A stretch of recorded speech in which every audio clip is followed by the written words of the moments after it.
बोलो आसान मैया की जय। आज बहुत ही सुंदर कहानी आपको सुनाने जा रही हूँ आसान मैया की। इससे हमको पता चलेगा कि आसान मैया की कितनी कृपा है। आज घर घर में उनकी पूजा की जा रही है। इनकी पूजा करने से घर में सुख समृद्धि का हमेशा वास रहता है और घर में शांति भी रहती है, अच्छा भी रहता है। आइए जानते हैं इस कहानी के माध्यम से उनकी कृपा और महिमा जानते हैं। एक राजा थे, वो जो बहुत धनवान थे और उनके कोई संतान नहीं थी। वो जगह जगह हर जगह जो है जाते थे, पर उनके कोई पुत्र की प्राप्ति नहीं थी। हर जगह जाते थे, मंदिर वगैरह सब जगह जाते थे, मन्नत भी मांगते थे, पर कहीं उनका मन्नत सफल नहीं हुआ। ऐसे ही राजा भ्रमण करते करते एक जगह पहुंच गए जहां आसान मैया की पूजा हो रही थी। पूजा ख़त्म होने के बाद उन्होंने एक जन से पूछा कि बताइए ये किस चीज़ की पूजा है और इसके करने से क्या होता है और क्या की प्राप्ति होती है। तो औरत बोली ये आसान मैया की पूजा है। ये पूजा करने से जिसकी जो मनोकामना होती है वो पूर्ण होती है, लेकिन इसके बाद उनकी पूजा करानी होती है। तो राजा बोले जो है कि सबकी इच्छा पूरी होती होगी, लेकिन जब मेरी पूजा पूरी होगी, मेरी इच्छा पूरी होगी, मनोकामना, तो मैं जानूँगा, तो मैं इनकी महिमा और कृपा जानूँगी। तो बोली ठीक है, ये प्रसाद लो आसान माता का और ले जाके है अपनी औरत को दे देना। जब तुम्हें बच्चा हो जाएगा उसके बाद जो है तुम आसान मैया की पूजा करा देना। वो बोला ठीक है, अच्छा ठीक है। वो लाए जो है प्रसाद ला के अपनी रानी को दिए और बोले ये लो आसान मैया का प्रसाद है, इससे खा लो, इसके खाने से हम लोग को बच्चा संतान की प्राप्ति हो जाएगी। बोले ठीक है, लेकिन इसके बाद ये बोले कि राजा उन औरत ने ये भी कहा है कि पूजा होने के बाद हम लोग को आसान मैया की पूजा करानी होगी। बोली ठीक है। रानी को ये बात याद थी। रानी ने प्रसाद खाया और रानी जो है गर्भवती हो गई। कुछ ही समय बाद रानी गर्भवती हुई। रानी को ये बात याद थी अच्छे से कि ये आसान मैया की कृपा से ये पुत्र हमारे गर्भ में आया है और उसके बाद हमें उनकी पूजा करानी है। 10वें महीने में जो है रानी को अति सुंदर पुत्र की प्राप्ति हुई और उस पुत्र की प्राप्ति से राजा के पूरे जो है नगर में हर्ष उल्लास का माहौल था। राजा जो है छठी का दिन आया तो राजा ने जो है सभी अपने रिश्तेदारों को न्योता, बड़ी धूमधाम से न्योता किया और उनका जो है स्वागत भी किया रिश्तेदार। लेकिन रानी बोली कि जो है सबसे पहले हम लोग को आसान मैया की पूजा करानी चाहिए क्योंकि उनकी कृपा से हमें यह बालक की प्राप्ति हुई है। तो राजा ने बोला कि चलो पहले अपने रिश्तेदारों का करते हैं, आसान मैया का पूजा बाद में कराएंगे। ऐसा बोल के उन्होंने पूजा टाल दिया। लेकिन आसान मैया थी, वो जो है ऊपर से सब कुछ देख रही थी।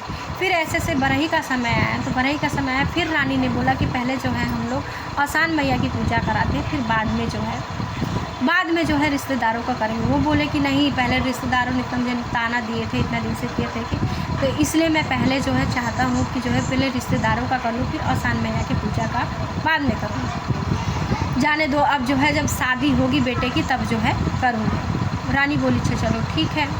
आसान मैया सब देख रही थी। इसके बाद जो है जब लड़का जो विवाह के योग्य हो गया और बरुआ का समय आया, तो बरुआ के टाइम में जो है रानी फिर बोली कि आसान मैया की पूजा करा लो। तो राजा बोले जाने दो, अब बहू जब जो है साथ में आएगी, बहू जब साथ में आएगी तब हम साथ में पूजा कराएंगे, बेटे बहू का साथ में पूजा कराएंगे। बोली ठीक है।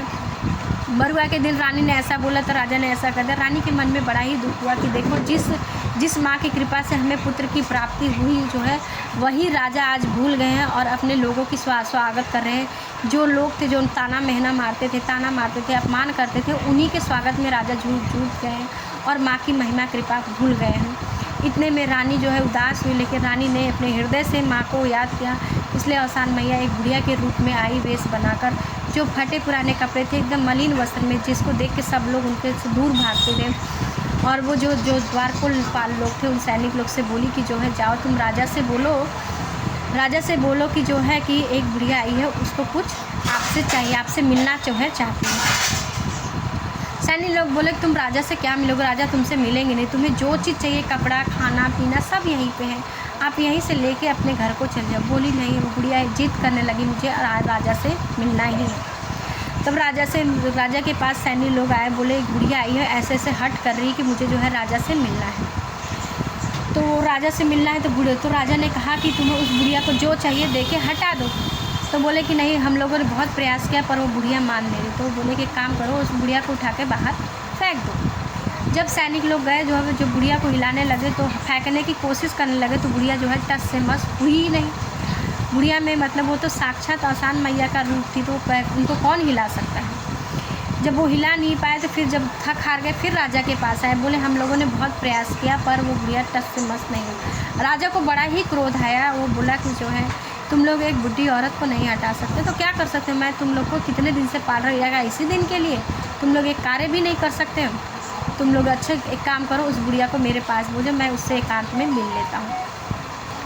जब बुढ़िया आई और एकांत में मिलने के लिए राजा से बोली कि जो है कि तो बुढ़िया राजा जो थे बुढ़िया के ऊपर भड़क गए, बोले जो तुम्हें जो चीज़ चाहिए था वो बाहर थी, खाना कपड़ा वस्त्र जो चाहिए था लेके आप वहाँ से चले जाओ, तुम्हें यहाँ आने की क्या आवश्यकता थी। तो बुढ़िया बोली मुझे और भी कुछ चाहिए, राजा कुछ दोगे। बोले मैं तुम्हें जो है और कुछ नहीं दूंगा और ना ही मेरे पास समय है तुमसे बात करने के लिए, तुम यहाँ से चली जाओ। जब आसान मैया को ऐसा बोला तो उन्हें बड़ा ही क्रोध है और बोला कि जब इसको बेटा नहीं था तो ये दर दर भटकता था, जब मैंने इसको दिया तो जो है आज ये भूल गया, इसके अंदर घमंड आ गया है और मुझे इसका घमंड तोड़ना पड़ा। राजा का बेटा तैयार हो गया, सज धज के बारात निकल गई और बगीचे तक की बारात पहुंची थी कि आसान मैया ने अपनी कृपा से उस बेटे को मूर्छित कर दिया और समाज में ऐसा लगा कि वो बेटा मर गया है, लेकिन वो बेटा जिंदा था लेकिन समाज के लिए मर गया था। फिर वो राजा जब देखा कि उसका बेटा गिर गया, फिर आया, वो रोता गाता तड़पते हुए रोने लगा, बोला मेरा एक ही बेटा था और मेरे बेटे के विवाह के समय ऐसा हो गया है, मैं कितना अभागा हूँ, पहले जो है मेरी जो है यहाँ पे चिता जलनी चाहिए, फिर मेरे बेटे की। रोते रोते राजा जो है बेहोश हो गया। इतने में आसान मैया को दया आई और फिर आई, वो उसी बुढ़िया के रूप में आई और किसी पास वाले को बोली कि बेटा ज़रा जल ले आओ, तो वो जल ले आए। आसान मैया ने उसके ऊपर जो है छिड़का तो राजा को होश आया। राजा को जब होश आया तो राजा बोला जो है कि आप कौन हो। तो बुढ़िया बोली कि मैं वही हूँ बेटा जो तुम्हारे घर में आई थी, बताओ तुमने कोई मन्नत मांगी थी। तो बुढ़िया बोली कि नहीं, मैंने कोई भी मन्नत नहीं मांगी थी, मैं कोई मन्नत नहीं मांगी थी। और तो बुढ़िया बोली ज़रा फिर से बेटा ज़रा दिमाग पे जोर डालो, तुमने क्या कोई मन्नत मांगा था।